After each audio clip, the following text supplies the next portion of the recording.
Después de 3 semanas hospitalizado, el Papa Francisco envió su primer mensaje desde el Policlínico Gemelli de Roma. En un audio reproducido antes del Rosario en la Plaza de San Pedro, agradeció las oraciones de los fieles de todo el mundo por su salud. Según el último reporte médico, el sumo pontífice se mantiene estable, sin nuevas crisis respiratorias ni fiebre y con parámetros hemodinámicos y análisis de sangre dentro de la normalidad. Por ello, el próximo parte sobre su estado de salud no se entregará como venía acostumbrándose mañana, sino que será hasta el sábado. Agradezco de todo corazón las oraciones que hacen por mi salud desde la plaza. Los acompaño acá. Que Dios los bendiga y que la Virgen cuide. Gracias.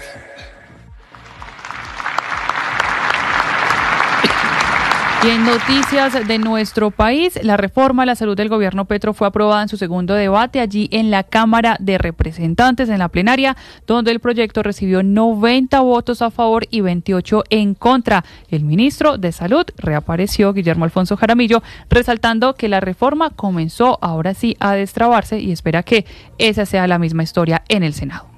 Este ha sido un proyecto que se ha venido consensuando de una manera tal que hoy podemos decir de que ha sido respaldado mayoritariamente y que pues hemos recogido de todos los diferentes sectores. Aquí muchas buenas proposiciones fueron avaladas del Centro Democrático, de Cambio Radical.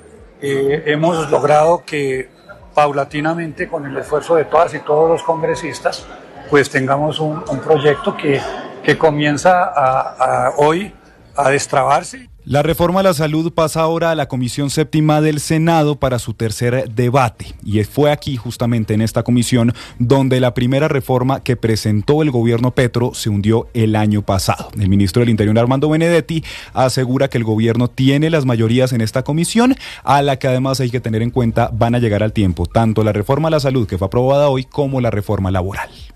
Más que movimiento, como usted lo dice, ahí también tenemos unas mayorías y tenemos unas personas que son afines al gobierno, y lo que hay que hacerse, como se hizo aquí en la plenaria de la Cámara, es debatir las ideas y llegar a algunos acuerdos. Estoy seguro que es fácil de llegar. Fácil de llegar, pero ya comienzan las críticas. El presidente de la ANDI, Bruce McMaster, manifestó su preocupación y la que tiene el sector también frente a la situación actual del sistema de salud. Hizo un llamado al gobierno nacional para estabilizar la prestación del servicio, pero también para que se brinden todas las garantías en la transición del sistema actual al nuevo que está impulsando el gobierno nacional, en caso, por supuesto, de aprobarse en su totalidad la reforma. Tiene en cuenta mecanismos que permitan, por ejemplo, hacer la transición del sistema que existe hoy en día a un sistema que todavía no conocemos en el futuro. Eso va a significar una gran cantidad de traumas.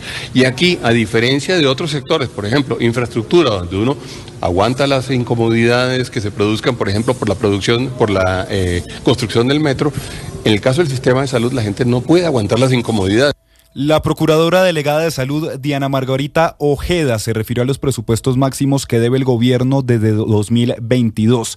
Afirma que solo se han pagado 200.000 millones y sostiene que la ADRES y el Ministerio de Salud planean pagar en cuotas el restante de más de 600.000 millones de pesos. Dice que esto sería un desacato a la orden de la Corte Constitucional. El Ministerio y la ADRES pagaron 200.000 millones. Los 600.000 y pico que quedan pendientes dicen que los van a cumplir en cuotas.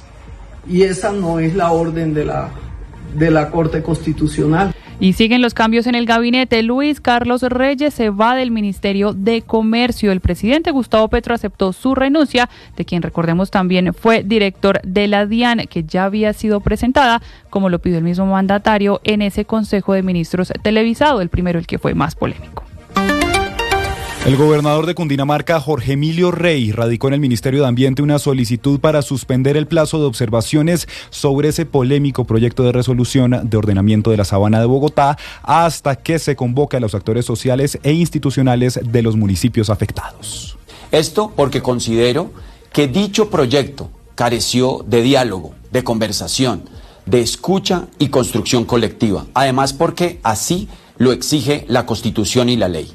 Por ello, solicitamos la suspensión del plazo hasta que se adelanten mesas amplias de análisis sobre el modelo de ocupación del territorio propuesto. Y en esa medida, la Procuraduría le pidió al Ministerio de Ambiente ampliar el plazo para la presentación de esos comentarios a la resolución sobre el ordenamiento ambiental de la Sabana de Bogotá, que tiene impacto no solo en la ciudad, en la capital, sino también en 39 municipios de Cundinamarca y de Meta. Por ahora, el Ministerio de Ambiente tiene previsto finalizar la consulta pública el próximo 14 de marzo. Persiste el paro de arroceros en el país. Los cultivadores de Huila, Tolima, Sucre y Meta mantienen los bloqueos por cuarto día ante la falta de un acuerdo con el gobierno nacional. Rafael Hernández, presidente de Fedarroz, asegura que estas protestas son el resultado de la angustia de los productores de arroz ante los problemas financieros. Pero es que, mire, esto no se soluciona solamente con reuniones. Esto se soluciona con dinero, que es el que se requiere para sacar el arroz del mercado y no afectar los precios. Es una responsabilidad muy grande que tiene el gobierno de que se mantenga unas existencias suficientes para garantizar la seguridad alimentaria del país, siendo el arroz un producto básico en la alimentación de los colombianos.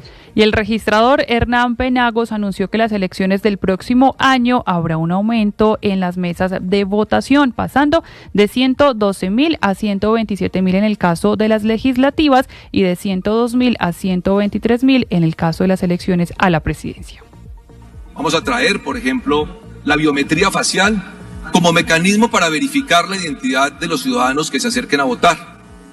Con esto podremos pasar de cerca de 25.000 mesas que hoy se cubren en el país a algo así como entre 65.000 y 65.000 mesas entre biometría facial y biometría dactilar. Tras las declaraciones del ministro del Interior, Armando Benedetti, sobre la confirmación de un frente amplio de centro e izquierda para las elecciones de 2026, la directora de la MOE, la Misión de Observación Electoral, Alejandra Barrios, advirtió que el ministro debe mantenerse al margen de cualquier interés político en las elecciones del próximo año.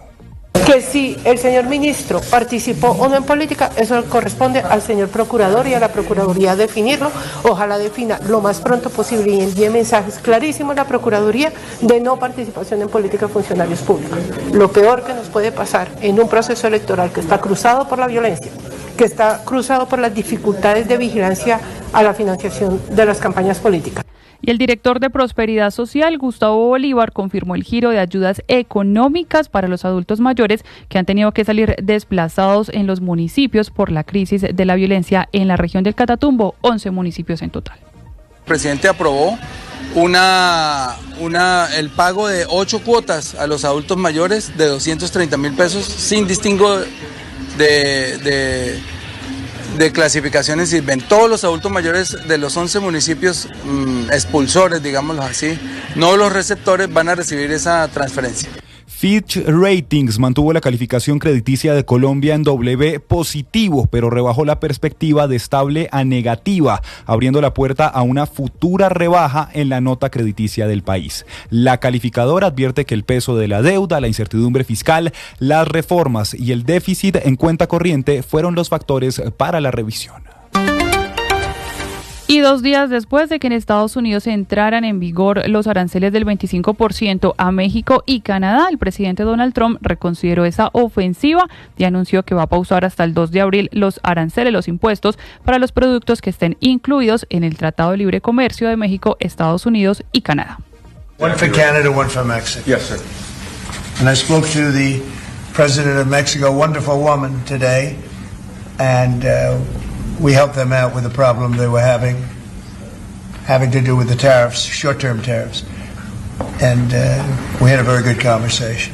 Trump tomó la decisión de pausar los aranceles después de conversar con el primer ministro de Canadá, Justin Trudeau, y con la presidenta de México, Claudia Sheinbaum, quien destacó que fue una llamada respetuosa y que México ya no pondrá en marcha las medidas de represalia que tenía previstas. Fue una llamada muy respetuosa, yo creo que eso es lo que hay que resaltar. Nosotros siempre hemos tratado con respeto al presidente Trump y él en las llamadas siempre nos ha tratado con respeto. Incluso si ustedes ven cómo se ha referido a mí en las veces que se refiere a mi persona, lo hace con respeto. Recap Blue. Ir al origen.